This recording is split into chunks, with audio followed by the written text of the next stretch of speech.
주시는 하나님 말씀은 신약의 마태복음 13장입니다. 마태복음 13장 24절부터 35절까지의 말씀을 같이 읽겠습니다. 신약의 21면에 있는 마태복음 13장 24절부터 35절까지의 말씀입니다. 교독해서 한 절씩 읽겠습니다.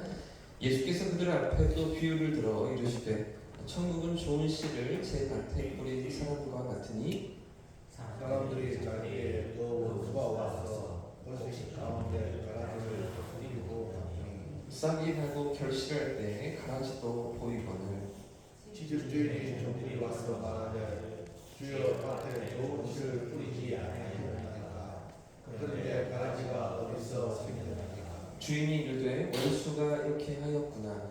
종들이 말하되 그러면 우리가 가서 이것을 뽑기를 원하시나이까. 주인이 이르되 가만두라 가라지를 뽑다가 곡식까지 먹을까 아니겠느냐 하노라 둘 다 추수 때까지 함께 자라게 두라. 추수 때에 내가 추수꾼들에게 말하기를 가라지는 먼저 거두어 불사르게 판으로 묶고 곡식은 모아 내 곡간에 넣으라 하리라.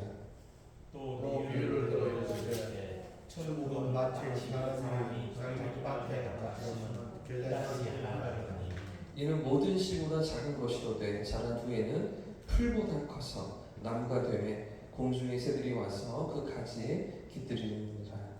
또 비유로 말씀하시되 천국은 마치 여자가 장수만 속에 갖다 넣어 전부 불향 누룩과 같으니라. 예수께서 이 모든 것을 우리에게 비유로 말씀하시고 비유가 아니면 아무것도 말씀하지 아니하셨으니 이는 선지자를 통하여 말씀하신다. 내가 이를 열어 비유로 말하고 창세부터 감추인 것들을 드러내리라 하늘을 이루려 하시니라. 아멘. 네, 할렐루야. 아멘. 또 하나님의 은혜가 우리의 삶을 인도하실 줄 믿습니다. 아멘. 오늘 우리가 읽은 본문에는 세 가지 비유가 연속적으로 기록되고 있는데요. 어저께도 말씀드렸지만 어떤 비유들이 오늘 본문에 이어지고 있습니까? 첫 번째 24절 이후에는 가라지 비유가 등장하고 있죠. 가라지 비유입니다. 좋은 씨를 밭에 뿌린 그런 상황 가운데 덧뿌려진 가라지 이 비유가 24절 이하에 이어지고 있고요. 자, 그런가 하면 두 번째 겨자씨 비유가 또 등장하고 있죠. 작은 씨, 겨자씨 그 작은 것이 얼마나 커지는지에 대해서 말씀하시는 가라지 비유가 두 번째 비유이고요. 또 그런가 하면 세 번째는 누룩 비유가 있습니다. 가루를 부풀게 하는 누룩에 대한 비유인데요. 그런데 이 모든 비유들이 무엇에 관한 말씀이라고요? 다 천국에 대해서 가르쳐 주시는 말씀이죠. 24절에 보시면 예수께서 그들 앞에 또 비유를 들어 이르시되 말씀하시면서 천국은 이렇게 이어집니다. 또 31절에도 보시면 천국은 마치 이렇게 말씀하시고요. 33절에도 똑같이 천국은 마치 이렇게 반복하시는 말씀을 우리가 확인할 수 있죠. 자, 그렇다면 오늘 이 세 가지 비유는 천국의 어떤 모습을 우리에게 가르쳐 주시는 예수님의 말씀이실까요? 자, 먼저 가라지 비유를 살펴보겠습니다. 가라지 비유는 어떤 사람이 밭에 좋은 씨를 뿌렸습니다. 아마 풍성한 열매를 기대하면서 그렇게 하지 않았겠습니까? 그런데 밤사이에 어떤 일이 벌어집니까? 원수가 와서 그 밭에 가라지를 덧뿌립니다. 아무도 모르게 이 농사를 망칠 생각으로 그런 짓을 했던 것이죠. 원수니까요. 대석이니까요. 그렇게 가라지를 덧뿌렸던 것입니다. 처음에 이 밭 주인이 가라지가 뿌려진 것을 덧뿌려진 것을 알까요, 모를까요? 알 수가 없습니다. 씨가 뿌려진 그때는 이 씨가 좋은 씨인지 나쁜 씨인지 알 수가 없는 것이죠. 시간이 조금 지나서 싹이 나기 시작합니다. 그때 이게 가라지 싹인지 알곡 싹인지 알 수가 있을까요? 알 수가 없을까요? 알 수가 없습니다. 이때도 너무 비슷하기 때문에 덧뿌려진 가라지가 알곡의 싹과 거의 비슷하기 때문에 확인할 수가 없습니다. 당시에 이 팔레스타인 지방에서 농사는 거의 밀이나 보리 농사를 많이 지었었는데 그 밀밭이나 보리밭에 덧뿌려진 가라지는 이 호밀풀이라고도 하고요. 또는 독보리라고도 하는 그런 잡초였다고 합니다. 거의 비슷하게 생겼는데요.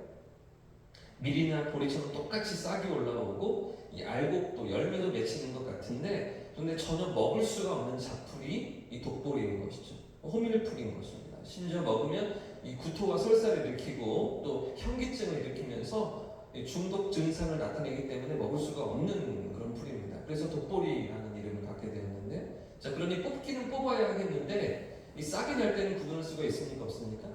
없습니다. 거의 비슷하기 때문에 구분할 수가 없습니다. 그래서 주인이 뭐라고 이야기하는지 보십시오. 29절과 30절 말씀을 같이 읽겠습니다. 시작. 주인이 이르되 가만두라. 가라지를 뽑다가 곡식까지 뽑을까 염려하노라. 둘 다 추수 때까지 함께 자라게 두라. 추수 때에 내가 추수꾼들에게 말하기를 가라지를 먼저 거두어 불사르게 단으로 놓고 곡식을 놓아 내 곳간에 넣으리라. 어떻게 하라고요? 추수 때까지 가만히 두라는 것이죠. 추수 때가 되면 다 드러난다는 것입니다.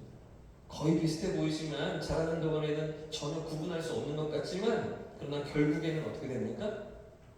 드러나고 마는 것이죠. 그 추수 때에 불살라 버린다는 그런 주인의 말씀인 것입니다.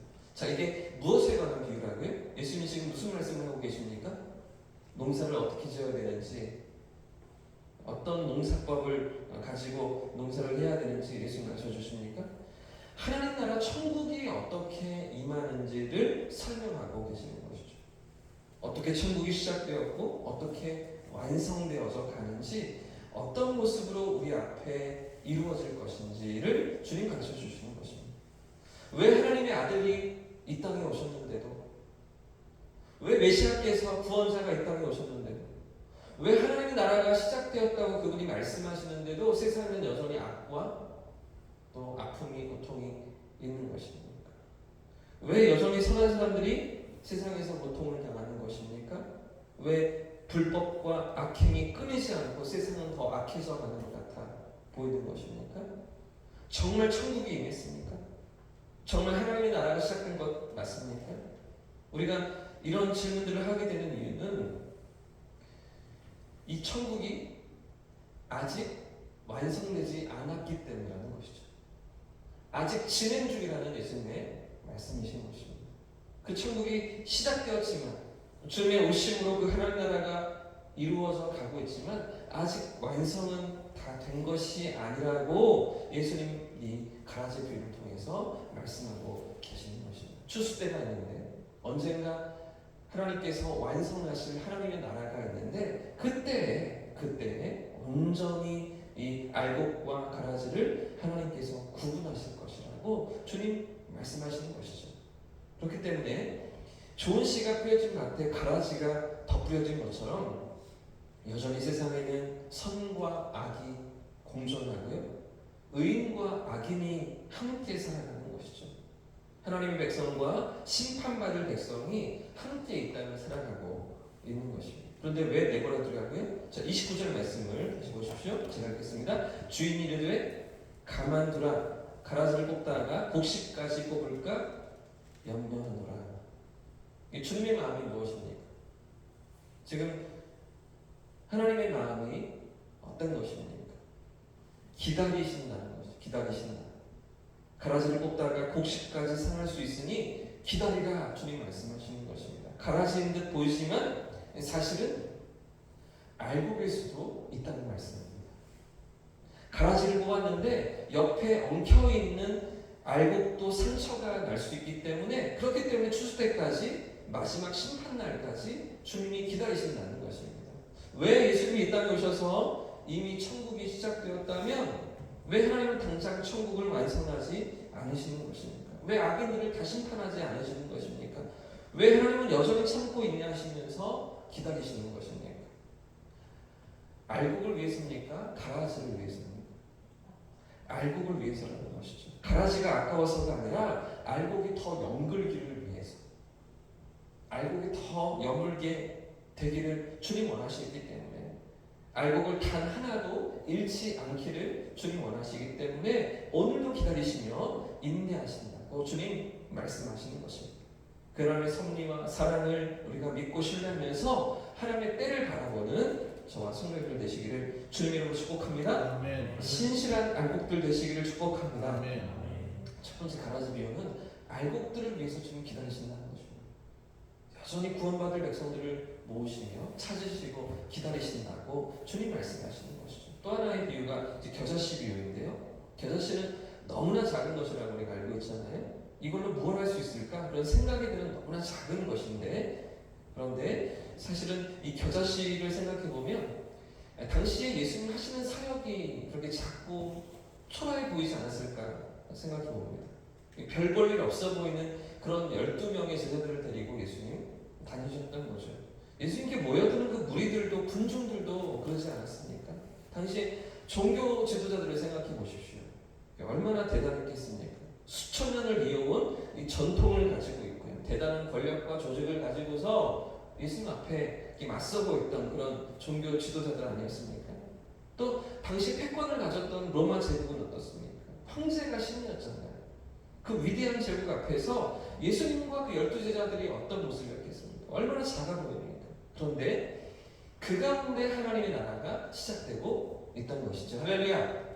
그 겨자씨같이 너무나 작고 미약한 그 소수의 12명, 그들 가운데 하나님의 나라가 시작되고 진행되고 있던 것입니다. 32절 말씀을 같이 읽겠습니다. 32절 시작. 이는 모든 씨보다 작은 것인데 자란 후에는 풀보다 커서 나무가 되매 공중의 새들이 와서 그 가지에 모든 씨들보다 더 작은 것이지만 자란 후에는 어떻게 됩니까?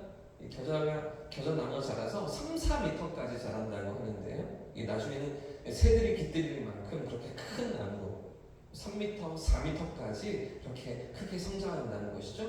하나님의 나라가 그렇게 확장되어서 간다는 것입니다. 여기 새들이 와서 깃들인다라는 데 예수님의 핵심이 있는데, 이 구약의 에스겔서와 다니엘서를 보시면 예수님이 이 새 비유를 그냥 말씀하신 게 아니라는 걸 알 수가 있습니다.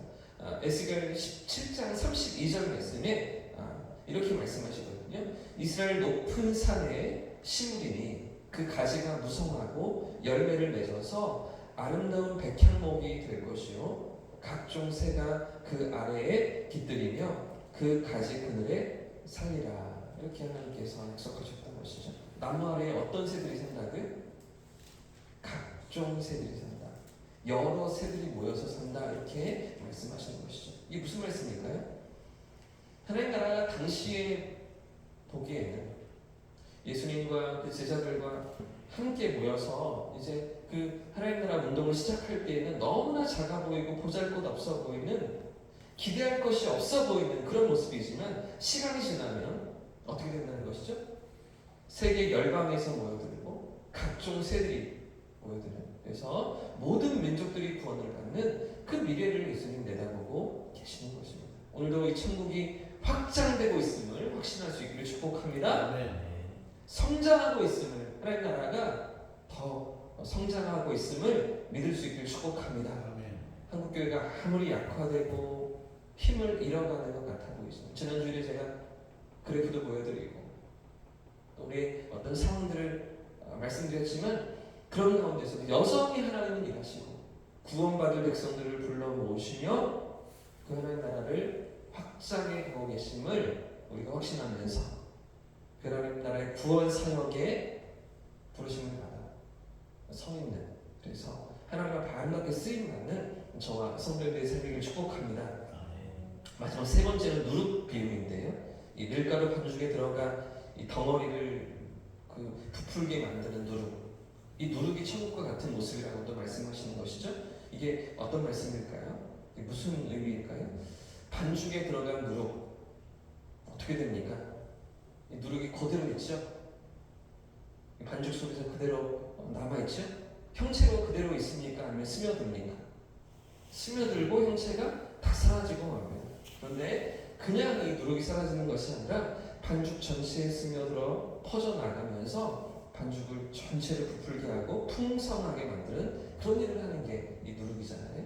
하나님 나라가 이렇다는 것이죠. 하나님 나라가 이 누룩처럼 잘 드러나지 않을 수 있습니다. 눈에 잘 보이지 않고 확인되지 않을 수 있습니다. 그러나 어느새 세상 속에 스며들어서 어느새 세상 속에 퍼져나가서 사람을 변화시키고 삶의 의미를 찾게 만듭니다. 또 영생의 소망으로 이끌어가는 그 놀라운 하나님 나라의 복음이 천국 나라, 그 하나님 나라의 놀라운 사역들이 진행되어져 간다고 우리 주님께서 말씀하시는 것이죠. 이 귀한 하나님 나라에 우리가 이미 들어와 있는 줄 믿습니다. 오늘 이 세 가지 비유를 말씀드렸는데요. 가라지 비유, 그죠? 우리 주님 기다리시는 것이죠. 알곡들을 위해서 기다리시는 것입니다. 그런가 하면 겨자씨 비유입니다. 너무나 작아 보이지만 하나님의 나라가 확장되어서 가고 있는 것이죠. 마지막으로 누룩 비유입니다. 눈에 보이진 않지만 그 안에 스며들고 그 안에 퍼져나가서 세상을 변화시키고 세상을 섬기며 영원한 삶으로 초대하고 있는 이 하나님 나라가 여전히 우리 가운데 진행되어져 가고 있는 줄 믿으시길 축복합니다. 아멘. 우리 안에 있는 그 생명을 우리가 또 맛보고 누리면서 이 복된 삶을 흘려보내는 저와 우리 성도님들의 삶이기를 예수님 이름으로 축복합니다. 아멘. 함께 찬양하고 기도하겠습니다.